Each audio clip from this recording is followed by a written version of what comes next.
બાજી, આજે કામવાળીને આવવામાં આટલું મોડું કેમ થઈ રહ્યું છે? જુઓ તો ખરા, ઘર કેટલું ગંદુ પડ્યું છે. સવારથી ઝાડુ પોતું પણ નથી થયું. અનુજાએ ડ્રોઈંગ રૂમમાં ચારે તરફ નજર દોડાવતા કહ્યું. ફ્લોર પર ધૂળનું હલકું પડ જામ્યું હતું અને રસોડામાં પણ વાસણો સિંકમાં પડ્યા હતા. અહિલ્યાજી સોફા પર બેસીને આરામથી ચાપી રહ્યા હતા. તેમણે કોઈ પણ ચિંતા વગર છાપાનું પાનું પલટ્યું અને બોલ્યા, તે હવે નહીં આવે. અનુજા ચોંકી ગઈ. શું મતલબ બાજી? અહિલ્યાજીએ સહજ ભાવે કહ્યું. મતલબ, આજથી મેં તેને કાઢી મૂકી છે. કાઢી મૂકી? અનુજાના મોઢામાંથી અનાયાસે નીકળી ગયું. અહિલ્યાજીએ તેની સામે જોતા કહ્યું, હા, આખરે ઘરમાં વહુ કયા દિવસે કામ આવશે? જો કામવાળી આવશે તો તું ખાલી બેઠી બેઠી બોર થઈ જઈશ. હવે ઘરનું બધું કામ તારે જ સંભાળવાનું છે. અનુજા થોડી ક્ષણો ચૂપ ઊભી રહી. લગ્નને હજુ થોડા જ મહિના થયા હતા અને અચાનક તેના પર આખા ઘરની જવાબદારી નાખી દેવામાં આવી હતી.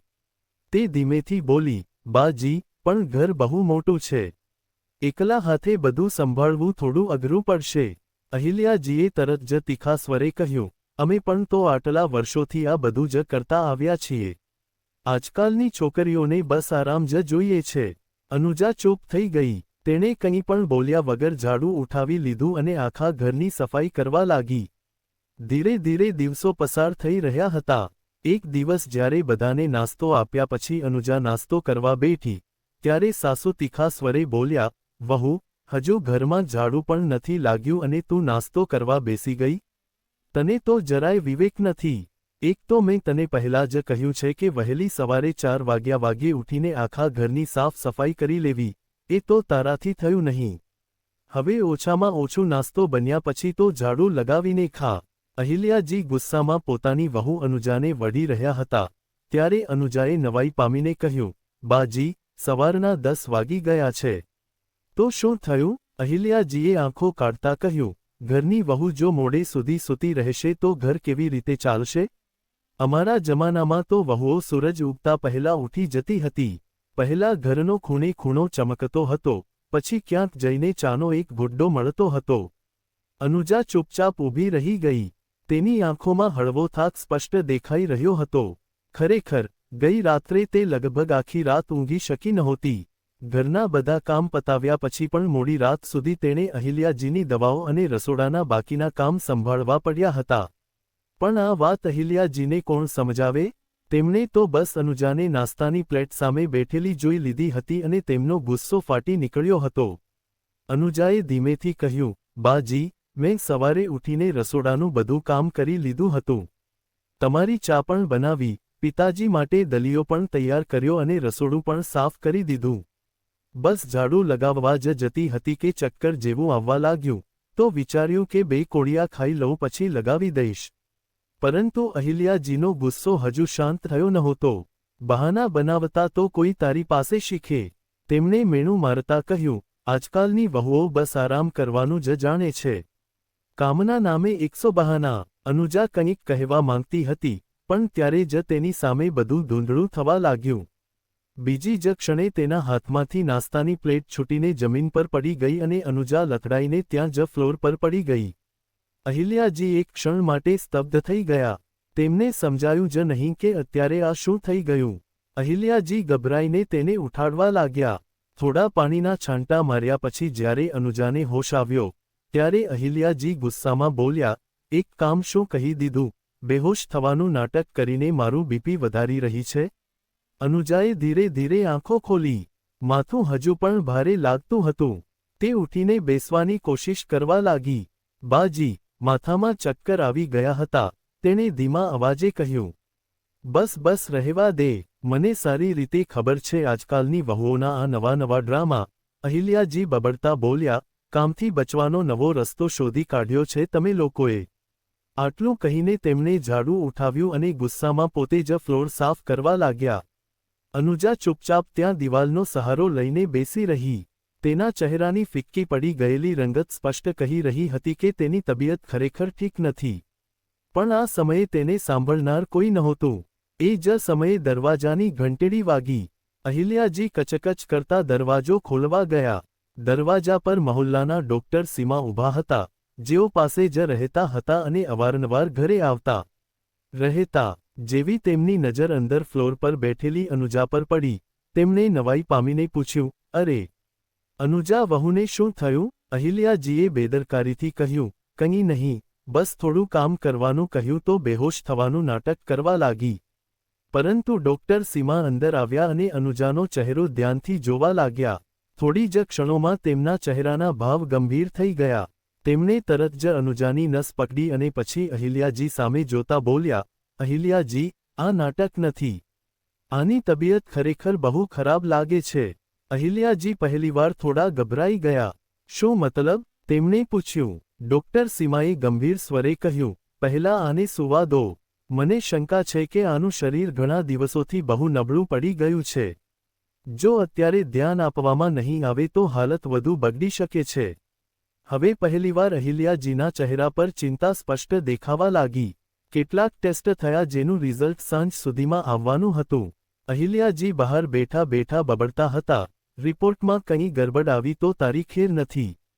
4 મહિના જ થયા છે લગ્નને, તારા મા બાપે પોતાની બીમાર અને નબળી દીકરી અમારા ગળે વળગાડી દીધી. વિચાર્યું હતું કે વહુ ઘર સંભાળશે, પણ અહીં તો આની જ સારવાર કરાવવી પડશે. અંદર બેડ પર સૂતેલી અનુજા ચૂપચાપ છત સામે જોઈ રહી હતી. તેના કાનોમાં અહિલ્યાજીની દરેક વાત સાફ સંભળાઈ રહી હતી. આંખોના ખૂણા હળવા ભીના થયા, પણ તેણે કંઈ કહ્યું નહીં. એટલામાં તેનો પતિ નિખિલ પણ હોસ્પિટલ પહોંચી ગયો. શું થયું મમ્મી? અનુજા ઠીક તો છે ને? તેણે ગભરાઈને પૂછ્યું. અહિલ્યાજીએ તરત જ ફરિયાદના લહેકામાં કહ્યું, મને શું ખબર શું ઠીક છે અને શું નહીં. સવારથી કામ કરવાનું નામ નહોતી લેતી, ઉપરથી બેહોશ થઈને પડી ગઈ. હવે ડોક્ટરે ઢગલો ટેસ્ટ લખી આપ્યા છે. ખબર નહીં કેવી છોકરી પકડીને લાવ્યા છો. નિખિલ કંઈ બોલ્યો નહીં. તે સીધો રૂમમાં ગયો અને અનુજા પાસે બેસી ગયો. કેવી તબિયત છે તારી? તેણે ધીમેથી પૂછ્યું. અનુજાએ હળવું સ્મિત લાવવાની કોશિશ કરી. હવે ઠીક છું, બસ ચક્કર આવી ગયા હતા. નિખિલે તેનો ઠંડો હાથ પોતાના હાથમાં પકડી લીધો.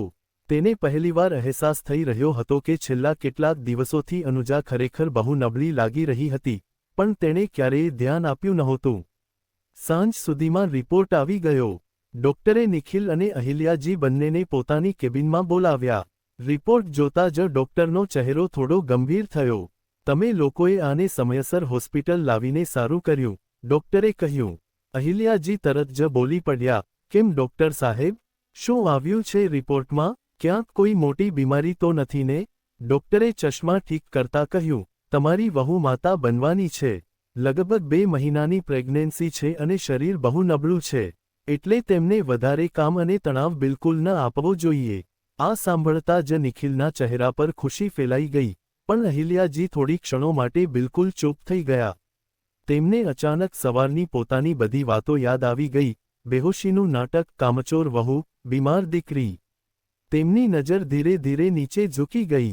પહેલીવાર તેમને અહેસાસ થયો કે જે છોકરીને તેઓ સવાર સુધી કોસી રહ્યા હતા, તે જ હવે તેમના ઘરની આવનારી પેઢીને પોતાના ગર્ભમાં લઈ બેઠી છે.